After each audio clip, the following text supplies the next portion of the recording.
ನಮಸ್ತೆ ಫ್ರೆಂಡ್ಸ್, ರಾಜ್ ಜಾಬ್ಸ್ಗೆ ಸ್ವಾಗತ. ಕರ್ನಾಟಕ ರಾಜ್ಯ ಸರ್ಕಾರದಿಂದ ಅಬಕಾರಿ ಇಲಾಖೆಯಿಂದ ಸಿಹಿ ಸುದ್ದಿಯೊಂದು ಬಿಡುಗಡೆಯಾಗಿದೆ ನೋಡಿ.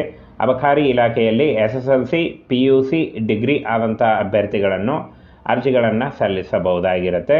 ಹಾಗೆ ವಯೋಮಿತಿ ಕನಿಷ್ಠ 18ರಿಂದ 30 ವರ್ಷದ ಒಳಗಿನವರು ಅಂತ ಹೇಳಿದ್ದಾರೆ. ವಯೋಮಿತಿ ಸಡಿಲಿಕೆ ಕೂಡ ಇರುತ್ತೆ. OBC ಅಭ್ಯರ್ಥಿಗಳಿಗೆ 3 ವರ್ಷ ಮತ್ತು SC/ST ಅಭ್ಯರ್ಥಿಗಳಿಗೆ 5 ವರ್ಷಗಳ ವಯೋಮಿತಿ ಸಡಿಲಿಕೆ ಕೂಡ ಇರುತ್ತೆ.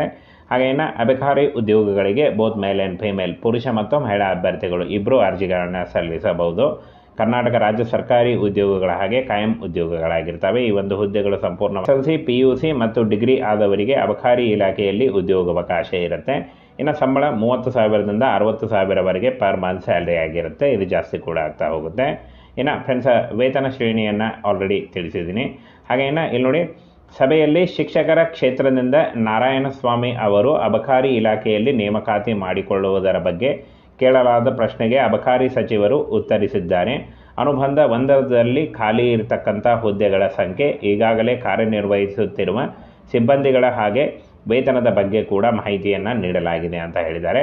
ಫ್ರೆಂಡ್ಸ್, ಇಲ್ಲಿ ನೋಡಿ, ಖಾಲಿ ಇರತಕ್ಕಂಥ ಉದ್ಯೋಗಗಳು ಗ್ರೂಪ್ ಎಯಲ್ಲಿ 60 ಹುದ್ದೆಗಳಿದ್ದರೆ ಗ್ರೂಪ್ ಬಿಯಲ್ಲಿ 8 ಹುದ್ದೆಗಳಿದ್ದಾವೆ. ಹಾಗೆ ಗ್ರೂಪ್ ಸಿಯಲ್ಲಿ 1,633 ಖಾಲಿ ಉದ್ಯೋಗಗಳಿದ್ದಾವೆ ನೋಡಿ. ಈ ಒಂದು ಖಾಲಿ ಉದ್ಯೋಗಗಳಿಗೆ ನೇಮಕಾತಿ ಆಗುತ್ತೆ ಅಂತ ಹೇಳಿದ್ದಾರೆ. ಹಾಗೇನ ಗ್ರೂಪ್ ಡಿಯಲ್ಲಿ ಬರ್ತಕ್ಕಂಥ ಚಾಲಕರ ಹುದ್ದೆಗೆ ಹಿರಿಯ ವಾಹನ ಚಾಲಕರು 14 ಹುದ್ದೆಗಳು, ಅಬಕಾರಿ ಕಾನ್ಸ್ಟೇಬಲ್ 573 ಹುದ್ದೆಗಳು, ಹಾಗೆ ಮುಖ್ಯ ಪೇದೆ 165 ಹುದ್ದೆಗಳು, ಬೆರಳಚ್ಚುಗಾರ 46 ಹುದ್ದೆಗಳಿದ್ದರೆ ದ್ವಿತೀಯ ದರ್ಜೆ ಸಹಾಯಕರು 137 ಹುದ್ದೆಗಳು, ಶೀಘ್ರ ಲಿಪಿಗಾರರು 34 ಹುದ್ದೆಗಳು, ಹಾಗೆ ಪ್ರಥಮ ದರ್ಜೆ ಸಹಾಯಕರು 136 ಹುದ್ದೆಗಳು ಖಾಲಿ ಇದೆ. ಹಾಗೆ ಅಬಕಾರಿ ಉಪನಿರೀಕ್ಷಕರು 353 ಹುದ್ದೆಗಳು, ಹಾಗೆ ಅಬಕಾರಿ ನಿರೀಕ್ಷಕರು 60 ಹುದ್ದೆಗಳು, ಲ್ಯಾಬ್ ಸಹಾಯಕ 2 ಹುದ್ದೆಗಳು ಖಾಲಿ ಇದೆ. ಹಾಗೆ ಗ್ರೂಪ್ ಡಿಯಲ್ಲಿ ಒಟ್ಟು 1,755 ಹುದ್ದೆಗಳು ಖಾಲಿ ಇದೆ.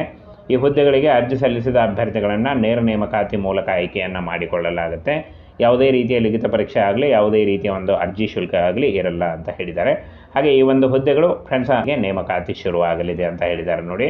ಫ್ರೆಂಡ್ಸ್, ಇದಿಷ್ಟು ಒಂದು ಅಬಕಾರಿ ಇಲಾಖೆಯಲ್ಲಿ ಖಾಲಿ ಇರತಕ್ಕಂಥ ಹುದ್ದೆಗಳ ನೇಮಕಾತಿಯ ಒಂದು ಇನ್ಫಾರ್ಮೇಷನ್ ಆಗಿತ್ತು ನೋಡಿ. ಏನು ಕೆಲವೇ ದಿನಗಳಲ್ಲಿ ಈ ಒಂದು ನೇಮಕಾತಿಗೆ ಅರ್ಜಿಗಳನ್ನು ಕರೆಯಲಾಗುತ್ತೆ ನೋಡಿ. ನೋಟಿಫಿಕೇಶನ್ ಕೂಡ ಬಿಡುಗಡೆ ಮಾಡಲಾಗುತ್ತೆ.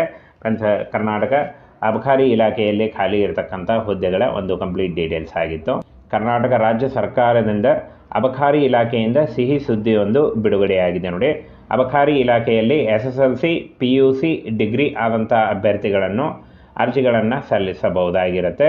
ಹಾಗೆ ವಯೋಮಿತಿ ಕನಿಷ್ಠ 18ರಿಂದ 30 ವರ್ಷದ ಒಳಗಿನವರು ಅಂತ ಹೇಳಿದ್ದಾರೆ. ವಯೋಮಿತಿ ಸಡಿಲಿಕೆ ಕೂಡ ಇರುತ್ತೆ. OBC ಅಭ್ಯರ್ಥಿಗಳಿಗೆ 3 ವರ್ಷ ಮತ್ತು SC/ST ಅಭ್ಯರ್ಥಿಗಳಿಗೆ 5 ವರ್ಷಗಳ ವಯೋಮಿತಿ ಸಡಿಲಿಕೆ ಕೂಡ ಇರುತ್ತೆ. ಹಾಗೇನ ಅಬಕಾರಿ ಉದ್ಯೋಗಗಳಿಗೆ ಬೋತ್ ಮೇಲ್ ಆ್ಯಂಡ್ ಫಿಮೇಲ್, ಪುರುಷ ಮತ್ತು ಮಹಿಳಾ ಅಭ್ಯರ್ಥಿಗಳು ಇಬ್ಬರು ಅರ್ಜಿಗಳನ್ನು ಸಲ್ಲಿಸಬಹುದು. ಕರ್ನಾಟಕ ರಾಜ್ಯ ಸರ್ಕಾರಿ ಉದ್ಯೋಗಗಳ ಹಾಗೆ ಕಾಯಂ ಉದ್ಯೋಗಗಳಾಗಿರ್ತವೆ. ಈ ಒಂದು ಹುದ್ದೆಗಳು ಸಂಪೂರ್ಣ ಉದ್ಯೋಗಗಳಾಗಿರ್ತವೆ. ಹಾಗೆ SSLC PUC ಮತ್ತು ಡಿಗ್ರಿ ಆದವರಿಗೆ ಅಬಕಾರಿ ಇಲಾಖೆಯಲ್ಲಿ ಉದ್ಯೋಗಾವಕಾಶ ಇರುತ್ತೆ. ಇನ್ನು ಸಂಬಳ 30,000ದಿಂದ 60,000ವರೆಗೆ ಪರ್ ಮಂತ್ ಸ್ಯಾಲ್ರಿ ಆಗಿರುತ್ತೆ. ಇದು ಜಾಸ್ತಿ ಕೂಡ ಆಗ್ತಾ ಹೋಗುತ್ತೆ. ಇನ್ನು ಫ್ರೆಂಡ್ಸ್, ವೇತನ ಶ್ರೇಣಿಯನ್ನು ಆಲ್ರೆಡಿ ತಿಳಿಸಿದ್ದೀನಿ.